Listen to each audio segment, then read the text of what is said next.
Yes, on 4th of this month, we got the information around 9:30 that there is one unidentified female dead body was lying in that place of occurrence. So accordingly, number one thing which we did is requisition the FSL experts and the crime scene units from the police department based in Shillong, and we have requested for the sniffer dog to assist us in encircling the place of occurrence so that no vital evidence is lost. So accordingly, our police team has secured the PO until and unless those team from Shillong arrive. When they arrive only, the place of occurrence was thoroughly investigated, did the inquest, and further investigation was made then and there only, through which we managed to get the suspect.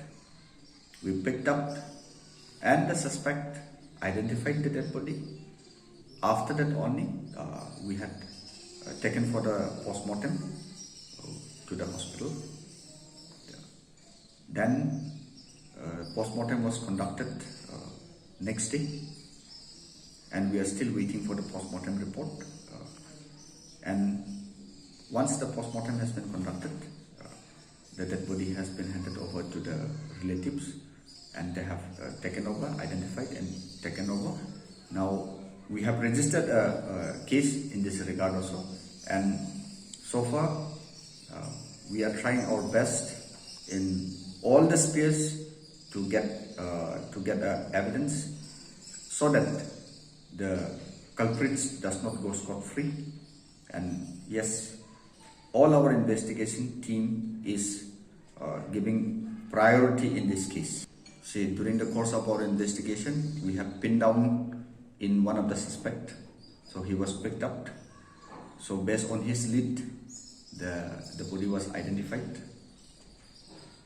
That means the said accused is known to the victim.